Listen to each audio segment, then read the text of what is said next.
Hi, everyone. I'm Anna Berkenblit, PanCAN's Chief Scientific and Medical Officer.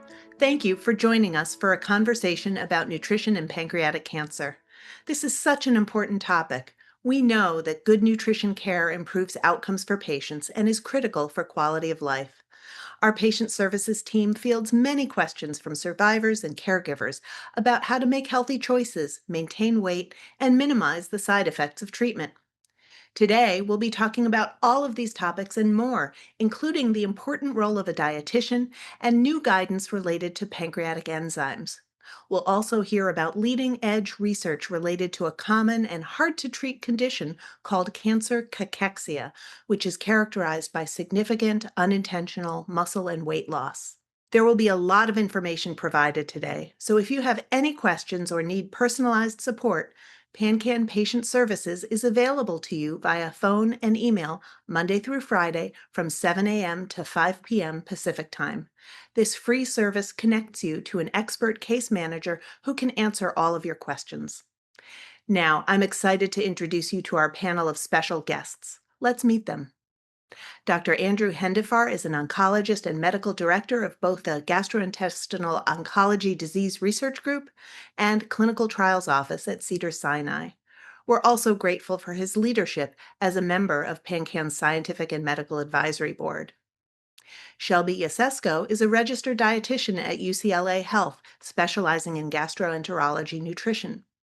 She co-led an expert working group that includes several members of our PanCAN team that developed new recommendations about managing exocrine pancreatic insufficiency. We'll talk more about this today. And I'm also glad to welcome Brooke Shastine-Smith to our panel today.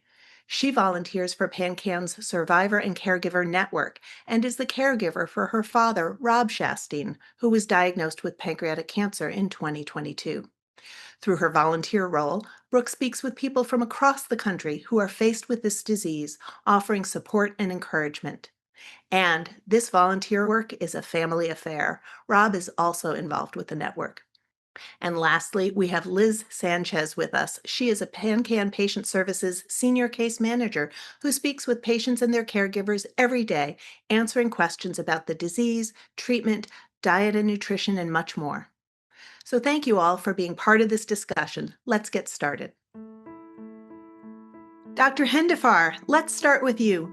You're an oncologist as well as a researcher. How does nutrition care fit into your approach to treating patients? Hello. Well, for pancreas cancer patients, and really all cancer patients, nutrition is always a vital issue. Cancer inevitably leads to weight loss from several factors, and it's important to address these immediately. Weight loss can come from the pancreas not working well, either through an enzyme deficiency or diabetes. It can also come from pain and lack of appetite. And most importantly and underrecognized, it can be caused by the medication we use to treat both pain and, of course, chemotherapy. Unfortunately, the treatments for cancer usually worsen the weight loss. So our team at Cedars-Sinai has been working with PanCAN for more than 10 years to encourage patients and doctors to start pancreatic enzymes as soon as possible. While pancreatic enzymes are widely available, having a dietitian who understands pancreas cancer-associated weight loss can be hard to find, but definitely worth looking and searching for. Thank you. You're leading research related to cancer cachexia, a debilitating condition for which there are no approved therapies. Let's first define this term for our audience. What is cancer cachexia, and why is this condition so challenging to understand and treat? So when I think of cancer cachexia, I usually visualize someone who has been losing weight and strength over several months. And this is from the cancer itself, although the cancer might not be diagnosed at first. When it first starts out, the weight loss is actually welcome. People are usually trying to lose weight. But soon, everyone realizes that this is becoming a problem. It leads to changes in the ability to perform tasks that you normally do, and finally, it causes them to change their physical appearance. Patients try to eat, but they don't really have an appetite. And even when they're forcing themselves to eat, they seem to continue to lose weight. When this occurs in a cancer patient, we describe it as cancer cachexia. Now, the actual scientific definition is 5% weight loss over the last 6 months. Now, why this is so challenging is that our fundamental belief is that the cancer is somehow interacting with our patient, with the human body to cause this weight loss, weakness, and fatigue, but we don't quite understand why. And up till recently, we haven't had any good leads or good treatments to reverse this weight loss. Thank you for that overview. The good news, though, is that within the last year, we've seen some promising new research into potentially effective treatments for cancer cachexia based on our increased understanding of the biology that's driving it. I'm really excited about this. Can you tell us more about it? What have you been working on and what's in the pipeline? Yes, there are several promising new approaches. Researchers from around the globe have been developing two concepts in parallel. One of them is using anti-inflammatory therapies. Recently, we participated in a clinical trial from investigators around the world showing that using protein shakes, anti-inflammatory medications like ibuprofen, omega-3 supplementation, which is widely found in fish oil, and a physical activity routine can improve weight in pancreatic cancer patients receiving chemotherapy. This is one of the first interventions to show weight gain in this patient population. Very exciting. But even more importantly, we've been working on better understanding a novel pathway. It's called the GDF15, or growth differentiated factor 15. And we're better understanding how this contributes to cancer cachexia. So the facts are that we know that this growth factor is incredibly elevated in pancreas cancer patients. In fact, more than 90% of patients with pancreatic cancer have this growth factor exponentially elevated. Why? We don't really know, but it's linked very strongly to cancer cachexia. We believe that it binds to a receptor is actually in the brain, and that this causes changes in appetite and metabolism that leads to weight loss. But we have also learned that a new antibody to GDF15 given to patients with cancer cachexia was able to improve weight, improve muscle mass, and improve performance in patients with pancreatic cancer, colon cancer, and lung cancer. These results were so profound and surprising that they were published in the New England Journal of Medicine. Now, for our pancreas cancer patients, there's currently a phase 3 trial underway evaluating a medication called pancreatic to treat 1,000 pancreatic cancer patients with weight loss. This study is to better learn how this medication can improve weight, improve performance, and hopefully extend the lives of our friends and family members affected by this disease. I am so excited that we are at this point where we have a phase 3 trial for a GDF15 targeted therapy for cancer cachexia. The research that we've all been investing in over years and years and years is finally coming to fruition here. And so I'm glad we're really uncovering some potentially effective treatments for cancer cachexia. Thank you. So, bottom line today, what should patients know about these clinical trials, and what's your advice for someone who's experiencing cancer cachexia now? Yeah, these are great questions. Firstly, patients with pancreatic cancer and weight loss should try and enroll in these studies. Not only will these medications hopefully prove incredibly helpful, but they're also very safe and well tolerated.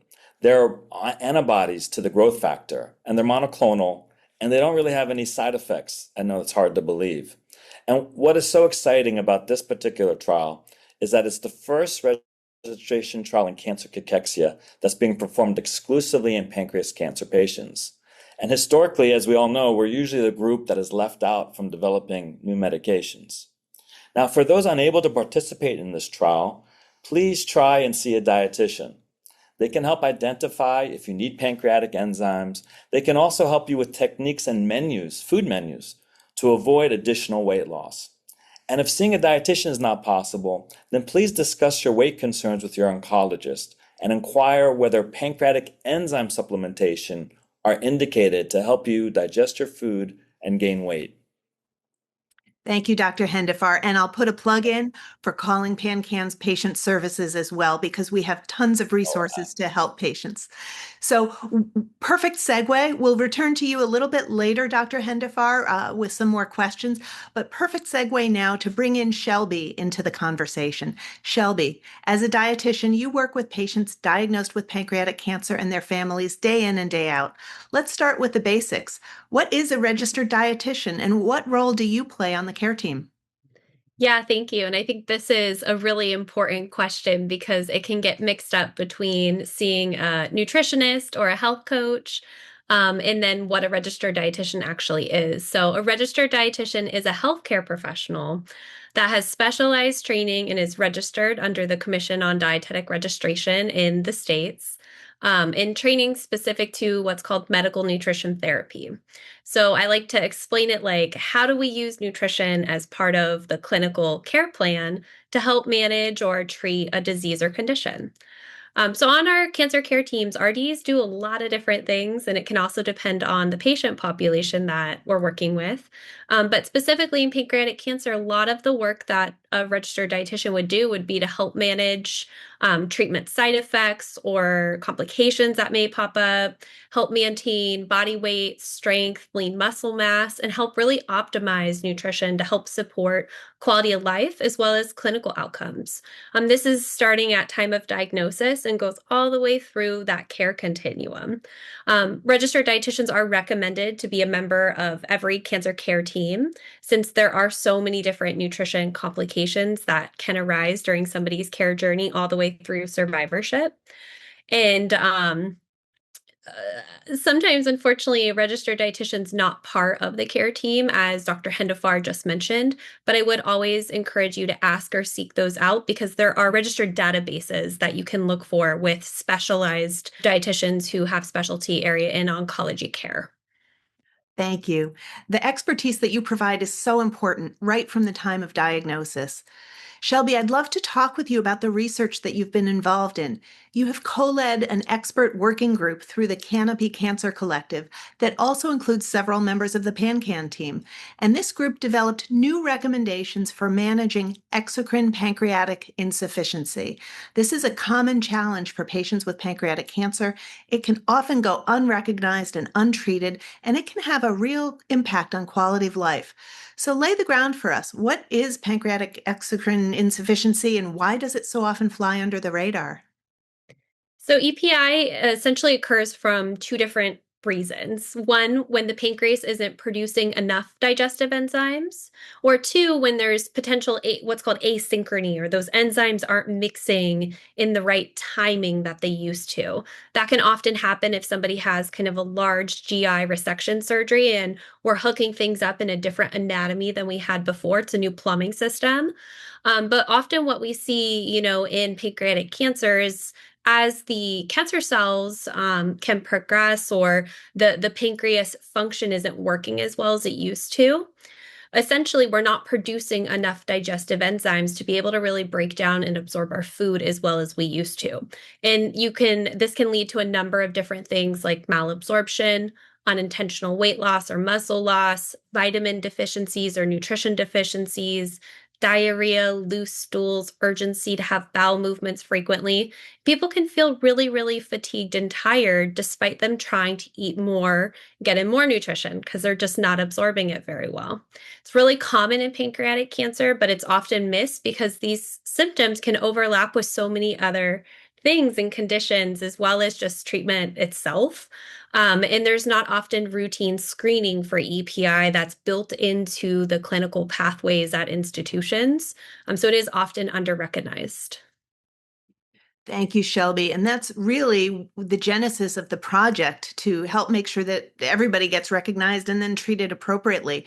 So the team surveyed patients and their families and brought together healthcare professionals, including dietitians and other advanced practice providers, all with the goal to understand why this condition doesn't get the attention it deserves and to establish some consensus around what needs to change to give more people access to pancreatic enzyme replacement therapy. What did the team learn, and what are some of the key takeaways?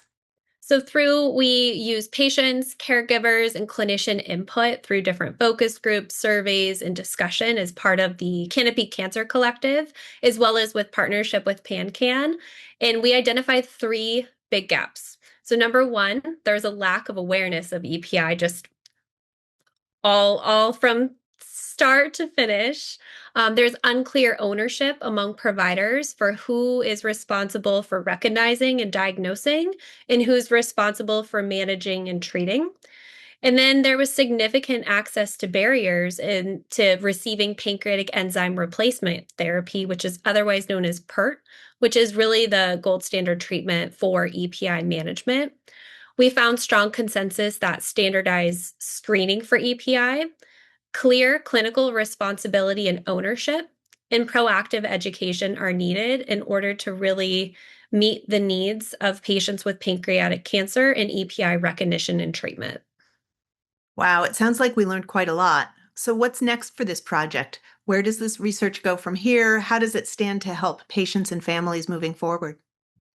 As the white paper was published in 2025, some of the next steps that are kind of on the docket include translating these recommendations into actual clinical practice. So it's great that we wrote about it, but now we need it to actually move into action, right?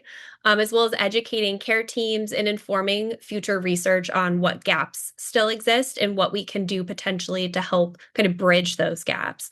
The goal overall is earlier identification of EPI, more consistent access to enzymes and reducing those barriers to treatment, and ultimately better symptom control, nutritional status for individuals, and quality of life for patients and families impacted by pancreatic cancer, particularly those with EPI.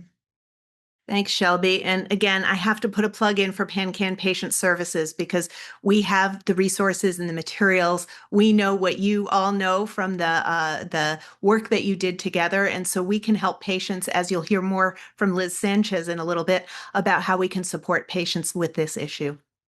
So let's move then to our next panelist, Brooke. So glad to have you with us today. Your father was diagnosed in 2022, and I understand you've been his caregiver right from the beginning. It would be great to hear more about your family's story. Yeah, thank you so much for having me as part of this panel today. It is such an honor to be here, and I'm so grateful to speak amongst you all and on behalf of other care partners here in this journey. So, to share a little bit about my family journey, my dad was diagnosed with pancreatic cancer in 2022. And like many families, it went from something is wrong to a terminal diagnosis that was completely life altering for all of us. His original prognosis was 3 to 6 months. So when you talk about a journey, we're here 4 years later, and it might sound strange to say that we celebrate that, but we do celebrate each and every day that we have together because we were faced with such a serious prognosis in the very beginning. So we know what a life altering diagnosis can do to a family. Pancreatic cancer shows up and it shows up loudly. And so by the time we had the diagnosis, our immediate action was, what do we do to try to elongate this? How can we get the best care possible? And so from day one, I stepped in as that care partner role, coordinating all of his appointments and going to every single consult that we had, tracking everything with him, managing all of the side effects, advocating for second, third, fourth opinions, translating medical language, actually. So bringing my computer in and making sure that he understood what was being said and making sure that we were, again, processing the information really well. And then, doing all of that on top of a full-time job, I actually had to relocate to care for him. And what struck me most is just how disorienting the diagnosis is for families. And so that is something that I don't mention very lightly. But also overnight, we were expected to become owners and experts in pancreatic cancer, which we did not know much about before. Since the original diagnosis, my dad has celebrated 93 chemo treatments. And so 94, hopefully next week.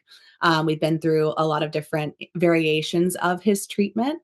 But he's also been able to, I have a 2-year-old daughter now. So within those 4 years, he got to meet his granddaughter, and he is her favorite person. So it's really amazing to know that he's still here fighting every single day, to be here with us, and we're fighting, right alongside him as well. So that's been a little bit of our journey over the last 4 years.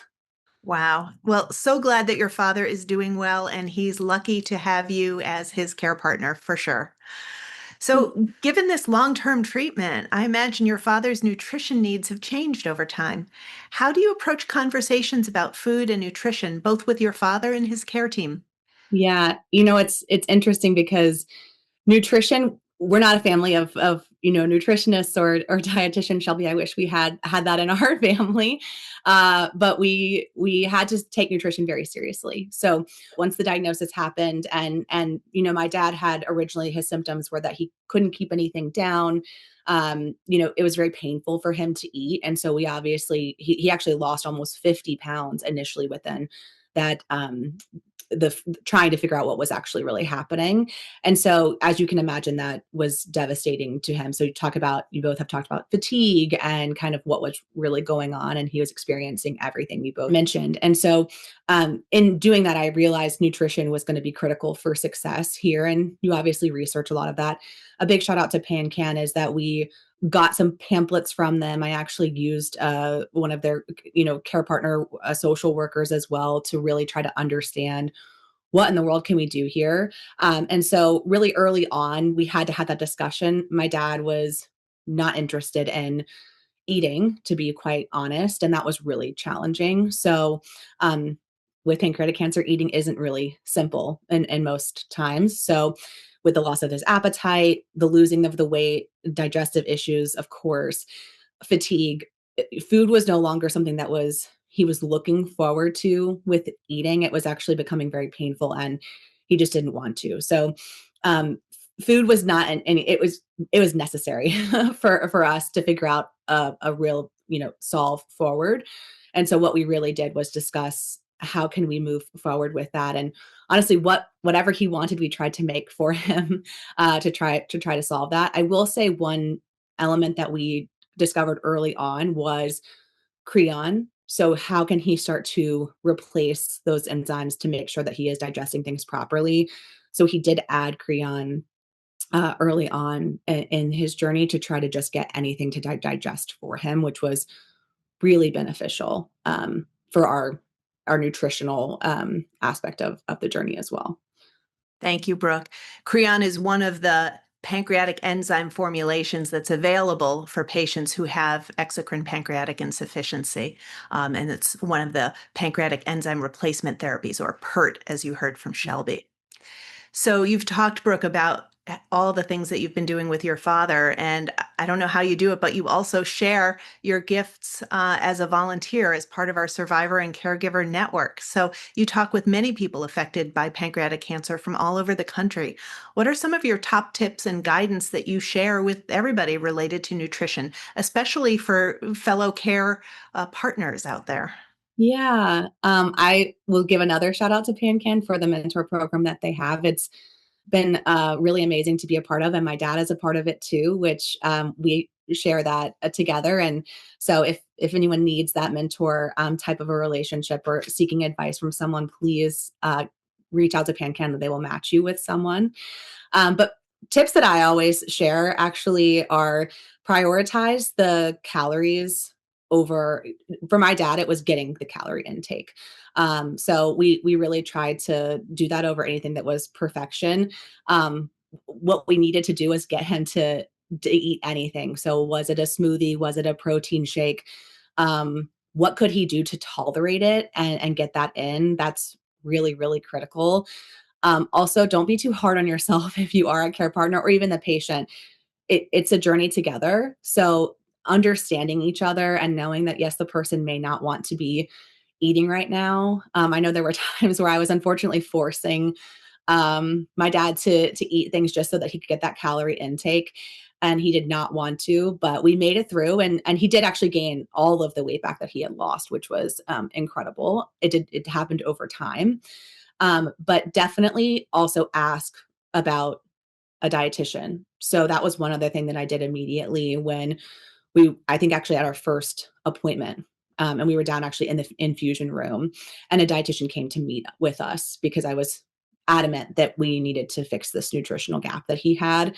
And so within that, I created a meal plan, and every single, breakfast is going to be this many calories. Your snack needs to be this many calories. I became pretty obsessed with making sure that we could try to get that caloric intake that he needed. But again, not perfection. So if it didn't happen, that's okay. Try to fix something else in there. I would also say that small meals are, and maybe more frequent if they can, are more digestible than really large, big meals. It was something that really helped us as well. Um, Also trying to keep something on his stomach to try to mitigate the nausea. So also before he goes in for a chemo treatment, make sure that he has a nutritional breakfast that morning so that he's not having an infusion on an empty stomach. I would also say, I know this was mentioned earlier, but we really tried to keep hydration, but then also the exercise piece as well. So I know he was very fatigued, but trying to get some sort of exercise, walking 5, 10, 15 minutes a day, just to try to get some things moving for digestion was really helpful for him too. So I know that was a more than a few tips, but I could keep going. It's just so important. So I hope that is coming across in what I'm sharing. It sure is. Thank you, Brooke. Thank you for sharing your family story and all of this great advice and information. Liz, we've just heard from Brooke. Patients with pancreatic cancer often face unique challenges related to nutrition. So, how can PanCAN Patient Services help patients and families with their specific needs? Yeah, so one of the great things about being a case manager is really meeting patients and caregivers where they are and get to learn where they are in their journey to help guide them in the right direction. Although we're not medical or nutritional professionals and we're not able to give or recommend any medical or nutritional advice or recommendations, we are able to talk about general diet and nutrition information that addresses some of those common challenges that patients experience, such as weight loss, poor appetite, and pancreatic insufficiency, to help guide those conversations they may have with their healthcare team. But since patients with pancreatic cancer often have specific nutritional needs, especially those who have had pancreatic surgery or are receiving treatment, it is recommended for patients to have access to pancreatic enzymes and they consult with the registered dietitian.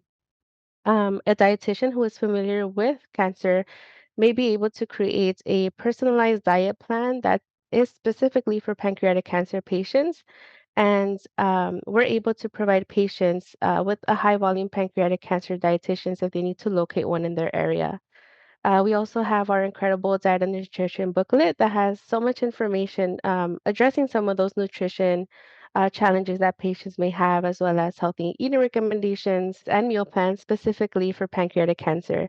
And our booklet is available in a hard copy or electronically, and anyone interested in receiving a copy can contact PanCAN Patient Services. And we have the booklet available in English as well as Spanish, which is really fantastic. So that's great, Liz. It's really that personal connection and support with the case manager that often makes all the difference, particularly for patients who don't have a care partner like Brooke in their lives. And not everybody does. So PanCAN really provides that additional support. Thank you, Liz. Next, I'd like to do a round robin with a few common questions related to nutrition and pancreatic cancer. So, Dr. Hendifar, let's start with you. Patients who have gone through major surgeries like the Whipple procedure often have specific nutritional needs. What should patients be thinking about after surgery? So important. So after a Whipple, I would say some of the major issues for nutrition include the pancreatic enzyme deficiency we discussed. So of course, when you have a surgery of the pancreas, a lot of the pancreas is removed. And in fact, this was the original label for the FDA for approving these enzymes for patients who underwent pancreatic surgery. And sometimes I wouldn't say it's out of hubris, but sometimes the surgeons are like, oh no, the pancreas got reconnected, everything is working great, you don't really need enzymes. But I would always err on the side of just taking them because it's sometimes really hard to know if your weight loss is coming from the enzyme deficiency because there's no real test that you can check that you can know for sure. I think the other issue after Whipple surgery is the pain and the kind of, you're tired. You've been through a big major operation. So it does take some time to get stronger, to get your appetite back, to be able to tolerate food. A lot of patients suffer with diarrhea after a Whipple surgery. That takes some time to get better. And the surgeons are not going to like to hear this, but this is between us. It takes about a year to recover from a Whipple surgery. No matter what anyone tells you, it's a long journey. So be patient. Don't be discouraged. It just takes some time, and sooner rather than later, you'll start to feel better. Your appetite will come back, and your weight will return. Thank you. Let's probe a little bit more into some specific GI problem, diarrhea, because we've touched on it a little bit today. There's so many different reasons somebody can have diarrhea. Is it, after the Whipple and not getting hooked up quite the way you used to be? Is it due to pancreatic enzyme insufficiency? Is it due to the chemotherapy? And it can be really hard to tell what's causing it. So, what is important for patients to communicate with their healthcare team in this scenario so you can figure out what's causing the diarrhea so you can treat them the best? Yeah. So I'm gonna again get out a piece of paper and a pen and write these things down. These are what you should be asking your doctor. Do I have pancreatic insufficiency? Do I have diabetes? Do I have bile acid issues? So there's a way that you can fix that. Now, this last one is going to blow your mind because we're studying this right now is do I have SIBO? So small intestinal bacterial overgrowth, Mm. one of the most common patient groups is patients who require PERT. So if your pancreas doesn't work, it's going to lead to bacterial changes in your intestine. That malabsorption causes issues all the way down, and it can cause bacterial overgrowth. And we've known this for years, but no one's ever made the connection to pancreas cancer. So we've been checking SIBO in all our patients. We're doing it on a study because we recognize that many patients, many years after their Whipple, will still have weight loss. They'll still be losing nutrition. They'll have vitamin deficiencies. I mean, I even had somebody whose vitamin A was so low, they were having vision problems, for God's sakes. And we realized, like, oh my God, they have SIBO. Once the SIBO was treated, they did so much better. And SIBO can come back. So sometimes you have to check again and treat it again, etc. So I think those are the four things you should ask your medical team about. One, do I have exocrine pancreatic insufficiency, and do I need enzyme replacement? Number two, do I have bile acid malabsorption, and do I need sequestrants prescribed? Number three, do I have small intestinal bacterial overgrowth, and do I need antibiotics prescribed? And lastly, do I have diarrhea that's from, post-operative diarrhea, and could I maybe use some stool bulking agents like psyllium fiber? Wow, you nailed it. Thank you. And you've taught us so much. Oh, Uh, pleasure. Wonderful. Liz, let's come back to you for this one. What are some tips on balancing new dietary needs while continuing to make space for your favorite foods? Yeah, balancing new dietary needs after a pancreatic cancer diagnosis can be challenging for some patients. It doesn't necessarily mean that patients have to cut out certain foods. Flexibility really is key here, and prioritizing proteins such as eggs, fish, and poultry, and healthy fats in tolerable amounts such as avocado or nut butters and easy to digest carbohydrates while still incorporating some of those foods that they enjoy eating in moderation may be a way to maintain those modified nutritional goals while still including some of their favorite foods and cultural diverse foods at the same time. For that reason, working with a dietitian is so important as they can create a meal plan that incorporates the nutrition that they need while still including some of their favorite meals. Thanks, Liz. And Brooke, I'm going to ask you a slightly different question since you've shared with us some of the tips you've already used with your dad. But there's so much about a pancreatic cancer diagnosis that you can't control, and food is something that you can control. So, how do you walk the fine line between encouraging and being a cheerleader and avoiding food becoming kind of a bone of contention and an area of strife in your interaction with your dad? Oh man, I kind of wish he was here to answer this question. Oh, just because there's so many things that were said between being a cheerleader versus, of course, needing to get the right nutrition and the caloric intake. I think I alluded to this a little bit earlier, but it wasn't always fun to try to get that nutrition or to really make sure that he was honestly eating. And so, what I would say, though, we really tried to incorporate. I think Liz just mentioned this, but you need certain things, but also you don't have to cut everything out, and you can still try to enjoy things that you did enjoy before. So one thing that we did is honestly anything he that sounded good to him at the time. So my dad loves meatloaf and I'm not a chef and neither is my husband, but we were like, meatloaf, amazing. We'll find a recipe. We'll do whatever you need. We'll get it for you.